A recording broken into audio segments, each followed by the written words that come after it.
Ang ang problema yung poprotekta sana sa kanila from flooding na mga flood control projects, particularly mga dike, missing in action pa rin. Wala. Noong 2024, yung binabanggit ni Senator Ping Lacson, aabot ng 200 million pesos yung pondo para dyan. In-implement ng highways at Sir, tanong lang ha. Wala nga makita pa paano i-rectify. Wala nga makitang project. Sabi. Mr. President, PBBM, sipakin nyo na po si Secretary Bunuan dyan sa DPWH. Kayo na po ang nagsabi, galit na ho kayo. Kami rin po ay galit na dahil pera ng mga manggagawa at ordinaryong Pilipino ang pinag-uusapan dito. At sinong ahensya ba ang nasa ulunan yung mga maanomalya na flood control project? Malapit siya kay Speaker Romualdez. Nako, yan na. Anong sabi niya? Huwag niyo naman daw ipa-hair follicle drug test si BBM dahil presidente siya. Ha? He should not suffer the indignity of a hair follicle test. 25 to 30%. Hindi ako nagkakamali, no? 20 to 25% yung project proponents ay naghanap ng pondo para sa project. O yun na nga, di ba? So 20 to 25%. So yan ang biggest of all crooks, di ba? Di ba doon naman sa kay Mayor Magalong, sabi niya, Committee on Appropriations, 20% yata, parang gano'n. So kaya siguro ngayon dapat maintindihan na ng tao. Yes. Magandang hapon muli sa ating mga kasama. Nandito na naman si Kuya Goods nagbabalik. At syempre, kung di ka pa nakasubscribe, pa-subscribe na lang po. Hit mo na rin yung bell para updated ka sa ating mga video. Eto na. Mismong balita, mismong TV5, na ito si pangalan ng reporter na ito, ang mismong pumunta dito sa exact location ng site kung saan nga yung nababanggit ni Governor at ni Senator Lacson na dawit itong mama. Sinong mama iyan? O yung congressman. Tingnan mo, wala naman palang flood control na ilang taon na. Naku, ghost project, ika nga. Kaya naman ito si Kaeli, San Fernando, agarang nanawagan na rin dito sa pagbaba. Ni Bunawan ba yan? Bunuwan. Oo, yung secretary DPWH. At alamin natin kung ano-ano yung mga pag-uusap dito. At naku, papatawag na ho si Saldico, hindi na makakatakas to Hindi na makakasakay ng eroplano, ng baka bigla ho ipatawag sa investigasyon. Baka kumanta to ng bakada, ako nga iba, sino nga ba siya, tayo lima-lima. Ay, baka lima silang na. Ito na, ipasok na natin. Pero mag-like ka muna, share, subscribe, at i-bell all nyo po para nakakatanggap kayo ng notification. Ito na, mismong reporter, at sinabi dito na ni Senador Lacson, wala nga talaga. Ghost project nga, ika nga. Wala nang edit-edit, ito ang kwento. Pinuntahan namin itong Barangay Apitong, particularly sa Sitio Dike, dito nga sa bayan ng Nauhans, Oriental Mindoro, na binanggit ni Senator Ping Lacson patungkol sa mga missing flood control projects, at nadatnan nga namin na walang flood control project dito sa lugar. Ito, Ano na ito?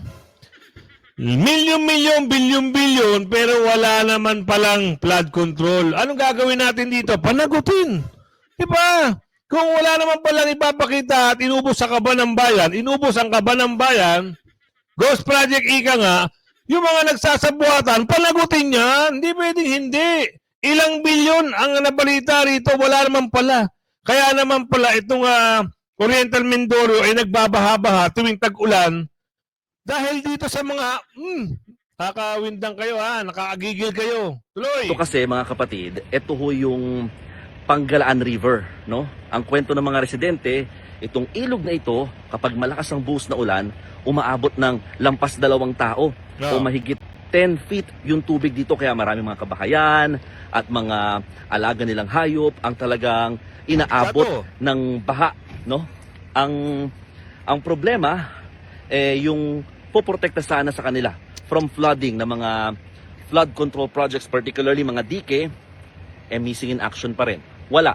Noong 2024, yung binabanggit ni Senator Ping Lacson, aabot ng 200 million pesos yung pondo para dyan. May dalawa pa na 200 million para dito. Meron pang dalawa. Magkano naman yun? Ito August 21, 2025. Pumunta mismo ito si... Ano ba pangalan nito? Nurjun. Oriental Mindoro. Hindi ko kasi kilala yung mga news anchor, reporter na ito eh. Hindi ko kilala talaga. Tuloy natin. lagay din sa Barangay Apitong. Habang 2025, 3 na mga flood control projects ang pinag-uusapan dito. May 2 namang ginagawa. Yun no? Ang layo-layo dito. So yung 2 na yun, sinisimulan na ngayon. Sitio San Isidro yung isa at meron daw 100 meters naman dyan na sakop naman ng Sitio Dike. Pero yung Grabe, mga 2024 at isa pa ng 2025, hanggang ngayon, hindi pa rin matagpuan. Yun lang. So, Problema ang talaga. pinangangambahan nila, baka pag nagtag-ulan na naman at bumuhos yung mga malalakas na ulan dito sa lugar, ganun pa rin yung problema. Mataas pa rin ang baha at yung gusto sana nilang pipigil dito ng mga dike na hinihiling na nila matagal, meron naman daw pala, bakit hindi man lang daw nagawa? O paano? Ako po si Mon Gualvez ng News 5. Simon Gualdes pala ito. Sorry, Sir Mon. Ngayon ito, 2 years ago o last year ago, ano nangyari? Bakit gano'n naman? Lumabas yung pondo, nabigyan ng pondo, wala naman kayong na maipakitang proyekto. Ano ang problema? Inubos na ba talaga o ubos na? Sino-sino ang mga naghati-hati dito? Yan ang katanungan. O ginagalit nyo ang mga taga-Oriental Mindoro pag ganitong balita maririnig. Sino-sino ang nagsabuatan at meron hong tumatanggi na. Meron hong dumidepensa. Alamin natin. Sumambulat ang isyong ito. Yung 1 taon pa, ay ako'y sumulat na kay Secretary Bonoan at kinopal ko ng atensyon ng highways.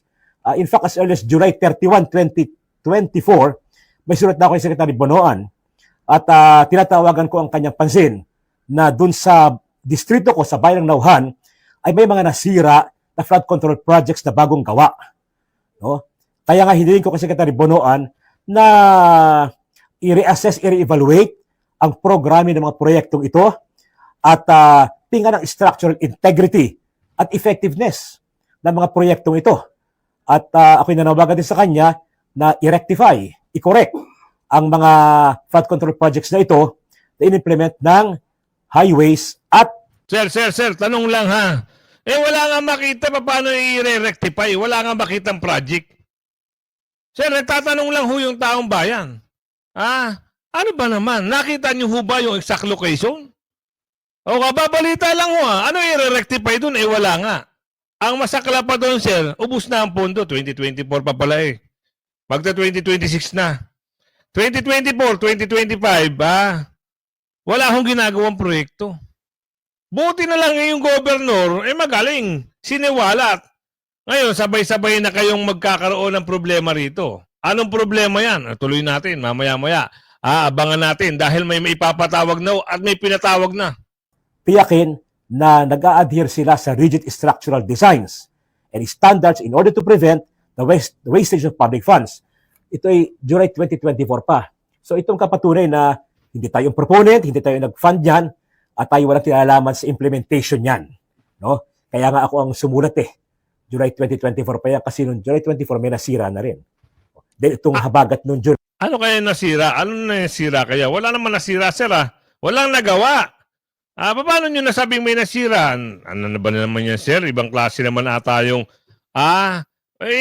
tanongin nyo si Senator Lacson, bakit kayo dinadawit? Baka matindi ang alam ni Senator Lacson dito. May alam talaga siya na mayroon talaga mga durobo. Di ba? Isipin nyo mabuti. Paano i-rectify kung wala nga ginawa? Paano i-rectify kung wala naman talagang proyekto? Sabi nga ni Senator Lacson, ghost project ito mga ito. Tama sa tama. Yun lang. Depensa. Depensa pa more. Ay nadagdagan ang sira. Pero nung 1 taon pa, sinabi ko na yan sa kanila sa DPWH. Do you have a message to Senator Lacson? Well, alam mo, I'm willing to explain sa kanya, I'm willing to sit down sa kanya para ipaliwanag itong side natin. Maybe I can also deliver my own privilege speech here to clear things up. Sa tingin ko naman ay parang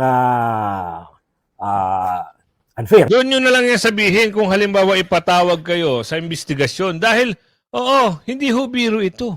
Kahit itong mama, yung bagong sabak sa pagka-representative, Oo, nanawagan na ano ba sabi?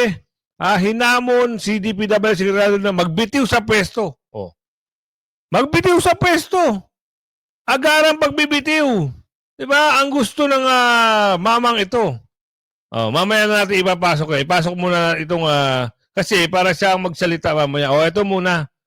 Para maniwala kayo sa balita na ito. Rosalie, sinong kongresista ang humihiling sa resignation ng DPWH chief?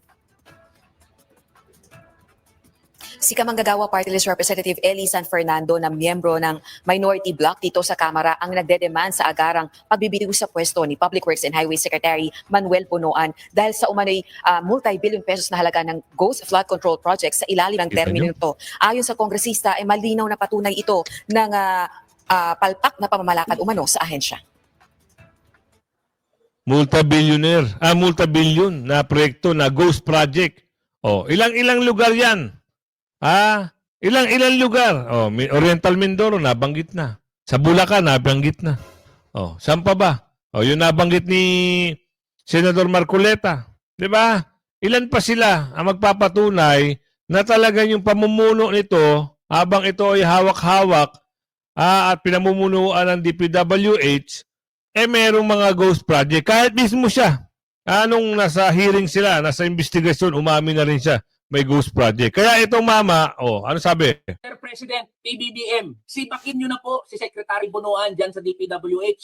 Kayo na po ang nagsabi, galit na ho kayo. Kami rin po ay galit na dahil pera ng mga manggagawa at ordinaryong Pilipino ang pinag-uusapan dito. At sinong ahensya ba ang nasa ulunan yung mga maanomalya na flood control project? Hindi pa DPWH? Kaya sa iyo, Secretary Bonoan, kung may kaunti pa na kahihiyan dyan sa katawan mo, have the courtesy, umalis ka na dyan, bumaba ka na sa pwesto mo. Dalawang bagay lang yan, DPWH Secretary Bonoan. Kung hindi mo alam yung nangyayari dyan sa ahensya mo at tinuturo mo yung mga regional director at district engineer, incompetent ka. At kung alam mo naman yung mga maanumalyang proyekto pero wala kang ginawa, di corrupt ka. Nako, Kaya, yan Mr. President, panawagan po namin, sibakin mo na yan, si Secretary Manuel Bonoan. Tama! At para sa iyo, Secretary Sibakin Bonoan, talaga, kung sibakin. sibakin ka, Sibakin nyo umalis ka lang. na dyan sa pwesto mo, Ha? bumaba ka na dyan, mahiya ka naman. Sibakin na talaga. At lahat na madadawit dito, sibakin nyo. Oo, para naman may katarungan naman ang mga taxpayer. No? Ang taong bayan ay nagtatrabaho para magbayad ng kanilang mga tax. Samantalang itong mga dorobo, nagpapakasasa, Parang, ano ba tawag? Tubong lugaw, Kung humakot ng limpak-limpak na kaperahan. Nakakawindang kayo. Ang sakit nyo sa... Pwede lang talaga. Kung pwede lang talaga. Sa likod, dapat ipatawag versus anomalya sa flood control. Ito na. Baka hindi na makatakas, ang sabi. Dire-diretso sa banga. Ito yung mga ganti ng pinagagawa nila sa mga Duterte. Di ba? Sariling multo nyo ang uusig sa inyo. 125 million bintang nila kay BP Sara na sinagot ng COA na walang anomalya versus bilyong-bilyong ghost project. At yung mga kontratista na kongresista, booking! Hulog kayo sa tigba! Pasok.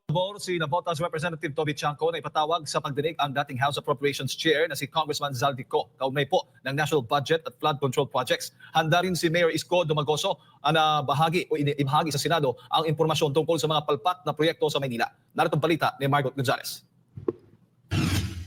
Gumulong na ang pagdinig ng Senado kaugnay ng mga anomalya sa flood control projects ng Marcos administration. May ilang kontratista na pinatawag at pinasupina dahil sa hindi pagdalo sa Senate investigation. Ang DPWH una nang kinumpirma na may mga ghost projects sa bahagi ng Bulacan. Naniniwala naman si Navotas Representative Toby Chanco na dapat ding ipatawag sa Senado si Congressman Zaldico upang magbigay linaw sa mga anomalya o issue sa 2025 national budget at mga pondong inilaan sa flood control projects. Anya sa small committee ng Kamara para sa pagtanggap ng amendments sa 2025 national budget ay 4 lang ang miyembro nito kung saan ang chairman ay si Zaldico at si Stella Kimbo naman ang vice chairman.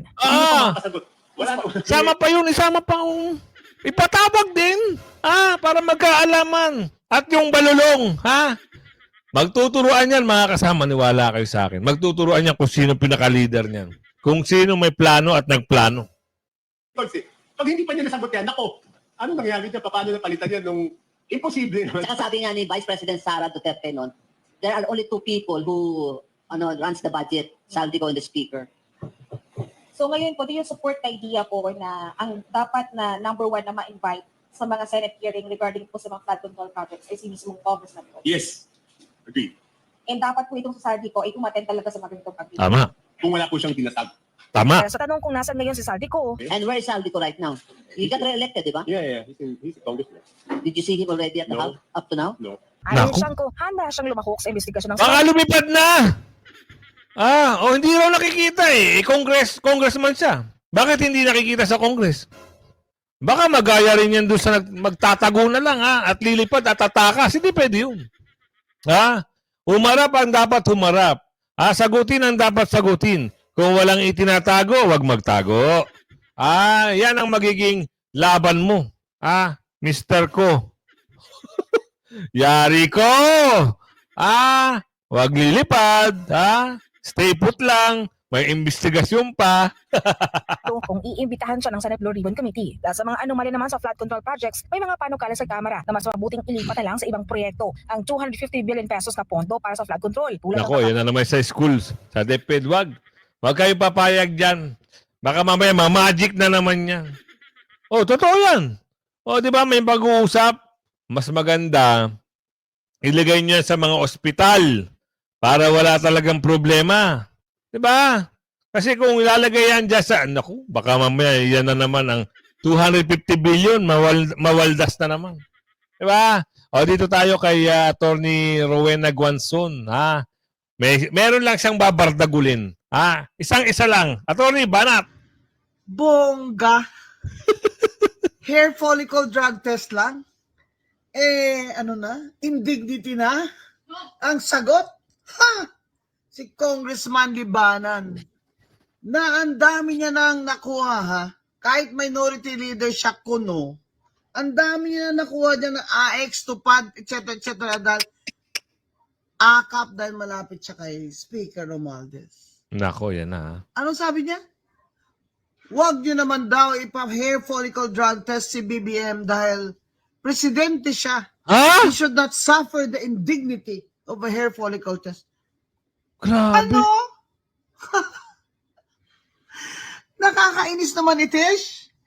Hair follicle lang indignity na. Tama. Ibibigay mo lang isang hair follicle. Tapos wala na. Indignity na yan. Kaya nga. When drug use and drug syndicates are a major problem in our country. Bakit yung mga senador, attorney, di ba? Kumasa sila sa hamon. Di ba? Bakit itong mga kongresista, takot na takot? May mabubuking ba? Meron bang malalaman ng taong bayan? At meron bang malalaman ang ibang mga politisyan? Pag napatunayan sa isang hibla ng buhok, sigurado impeachable ang mangyayari. Kaya ayaw at merong kumakampi, pero hindi. Pag pinanawagan na yan, lahat ng mga namumuno, hindi pwedeng hindi at dinay sila. Hindi pwede ganun. Diba? Isang beses manawagan lahat. Okay, sa Senado nga, bakit to? Diba? Sumang-ayon si Subiri. Sumang-ayon si Amy. Diba? Yung iba. Galaw-galaw ho kayo para hindi kayo mapagkahinalaan magpa-test kayo. Ang president natin ay ayaw mag-lead the way into saying that stop drugs are bad for you and we should fight drugs and fight these drug syndicates. Ayaw ni BBM. Yung SONA niya, meron ba siya sinabi about drugs? Bakit? Hindi ba problema sa Pilipinas ang drug? Di ba problema? Tama po. Malaking problema. Hindi lang yung nag-addict sila dyan, kung hindi maraming crimes committed by drug addicts. Okay, rehab. Pero maraming drug syndicates sa Pilipinas. And the president should lead the way. Na sabihin niyang, drugs is bad for you. Stop drugs. Lahat ng government officials, lahat sa national agencies, at sa LGUs, magpa-drug hair follicle test. Tama. What's wrong? Yung mga senador, please, gumawa kayo ng bill. Ipasa nyo kaagad yan. Yung mga mambabatas. Kaso yung ibang mambabatas parang hands off no? Dahil pag nagsalita sila dyan, yayariin sila ni Bungit-ngit. Diba? Marami dyan. Marami dyan. Pag nagkaalaman, lalabas ang totoo yung nakulay. Diba? Ibang klase sila, no? Diba? Totoo. Totoo yan. Wrong with that? What's so undignified about that? Di ba, mga akla? Tama. Attorney, tama. Ano dyan? Ay, so degrading naman. Hair follicle test nyo ako. It's so degrading naman. Ano? Degrading? Indignity? My God! Indignity talaga yun kung adik ka. Yeah. Abay, malaking indignity yun Tama. sa Pilipinas. Kaya ako, magpapa-hair follicle test. Yun. Pero antayin nyo yan sa birthday ko. Ayan antayin nyo sa birthday ni Atty. Guanzon. Baka mangyari yung magpapa-health follicle test siya. Pero galing talaga ito ni Atty. No? Kahit may kulay pink to, pero nakasuporta siya kay BP Sara. Pero hindi naman niya talaga inaaway si BP Sara. Ang inaaway niya talaga itong si Bungit-ngit kasi nga ay isang tuloy nyo kung ano si Bungit-ngit. Samantala, ano ito? Ako, may nababalita dito Ayan na. I'm sure nag-monitor po kayo ng privilege speech ni Senator Ping Lacson kahapon. Yan. Ano po yung ano yung pinaka kumbaga tumatak sa inyo? Meron pa bang punto na nilatag na talagang kinagulat niyo pa? Hindi, okay. Ang talagang nakita natin doon, the biggest of all crooks, ang pinakamalaking kinuha doon sa proyekto ay yung proponent, di ba? Sabi niya yata doon na 25 to 30%. Hindi ako nagkakamali, no? 20 to 25% yung project proponent ay naghanap ng pondo para sa project. Yun na nga, di ba? So 25%. So yan ang biggest of all crooks, di ba? Di ba doon naman sa kay Mayor Magalong, sabi niya, Committee on Appropriations, 20% yata, parang gano'n. So, kaya siguro ngayon dapat maintindihan ng tao kung bakit talagang hinahanap ko yung small committee report of 2025. Dahil sa small committee report ng 2025, doon dapat nakalagay kung sino yung proponent. Sino yung proponent ng amendment, saan nagbawas, at saan dinala yung proyekto. Kaya napakahalaga nun, di ba? Tapos, konektado yung sinasabi ni Senator Ping, tsaka ni Mayor Magalong, kasi ang may alam ng proponent is the Committee on Appropriations. So kung Toby, Ako, meron akong record ng ibang mga proponents. yeah. Oo. But I was going to ask kung Toby, bigo ka pa rin, no? Kasi you gave them 5 Alam ko minutes. kung sino yung mga proponents. Sino yung mga proponents? Pwede mo ng pangalanan?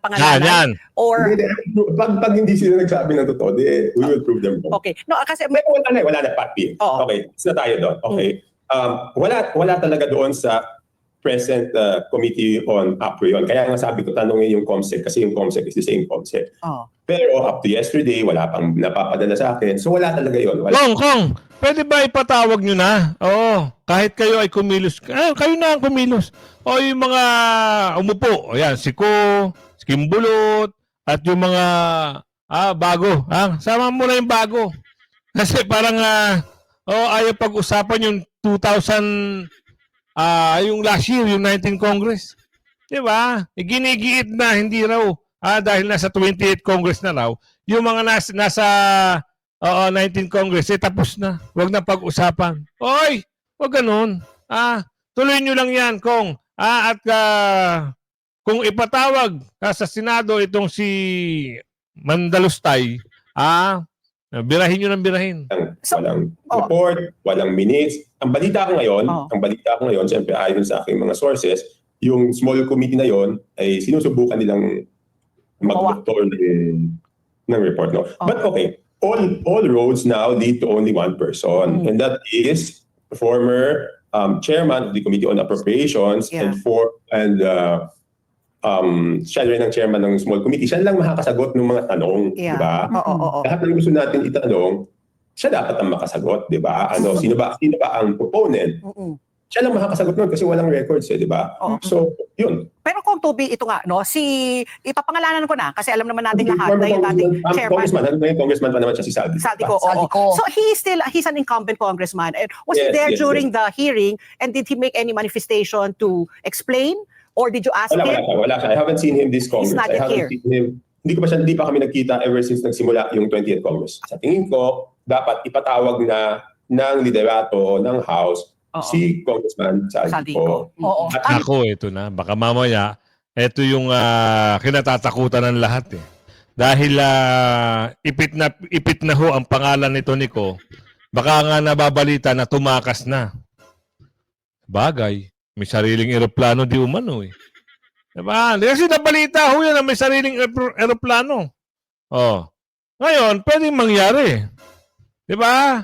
Bakit wala nung hindi makita doon sa Congress? Hindi pa sila nakikita eh. Nagsimula yung 20th Congress, hindi pa sila nakikita. Ibig sabihin, hindi umaten. May balita ho ba kayo na nasa bansa pa itong si Mamang Ko?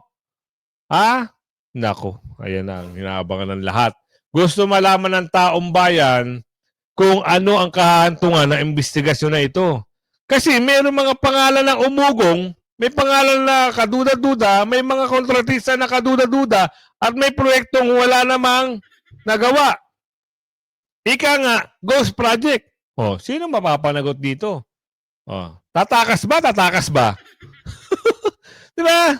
Yun lang ang mahirap. Ito, lilitis ni BP Sara. Lilitis kay BP Sara na karma. Sila pala yung lilitis dapat sa impeachment. Kaso nga lang, nababalita na karma na. Bakit?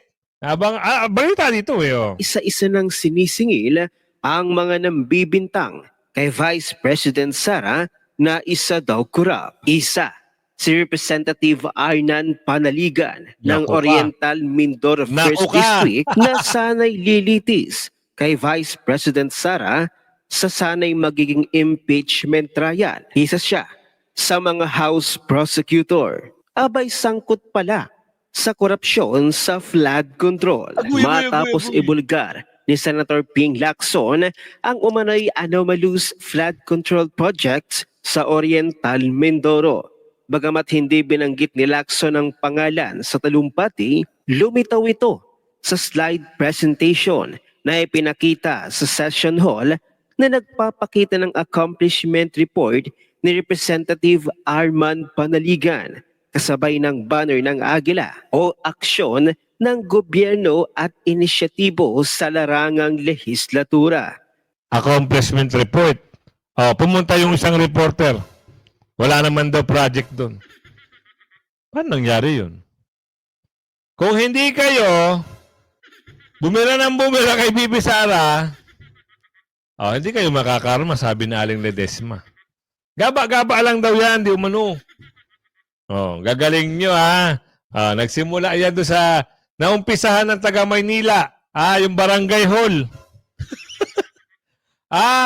Naumpisa ni Mamang Barangay Hall sa sidewalk. Pinangalawahan nung yung flood gateway, yung hindi pa pinaandar. Sa Maynila din yun. Eto na naman, Oriental Mindoro. Gaba-gaba lang yan, sabi ni Aling Ledesma. Kaya kayo, tigil-tigil kayo sa pambibira sa mga Duterte. Kasi, ang paniwala na nakakarami, ang Duterte lang ang nagbigay sigla sa bansa. Wala nang iba. Puro kasi kayo pabida-bida eh. Nabalita ngayon. Ano na? Hindi mahagilap. Tatago na. Sino? Magtatago talaga kayo. Dahil bilyon-bilyon pera ang ipapaluwal sa inyo, ipapasuka sa inyo. Saan nyo pinunta? Saan nyo dinala? Wala naman palang proyekto. Hindi pa matatapos yung ano na yan, ha? Yung usapin na yan. Dahil ipapatawag kayo. Oh, maghanda-handa na kayo, ha? Kumanta na kayo, ha? Hindi sintonado. Mas maganda niya, ituro na kung sino pinaka-founder. Pinaka-amo, ha? Ganun ka sila Pag kontrata, no? Oh, basta kasapi ka, okay ka. Pag hindi ka kasapi, wala kang kontrata. Totoo yan. Okay, magaling nga yung isa yung isa. Congressman na, meron pang share ata, di umano. Tapos namili ng mga network. Aba. Tapos na pinakamataas pa na pwesto, Tak ng tipaklong. Sa'yo na, ikaw na lahat. Pero pag balik paglipad ng agila, yung buka ng pakpak nun, pag dinagit ka, yari ka na. Wala ka nang tatakbuhan at yung mga balulong at mga kurap na mga bakulaw, babalik at babalik sa inyo yan. Hindi kayo makakapagtago. Kahit sa man kayo bundok magtago, sisilipin kayo. Alam niyo bakit? Bilyon-bilyon pera. Pinagluloko niyo mga tao. Ang gagaling yung magsabuatan, kaya pala nagbabaha sa Oriental Mindoro. Diba?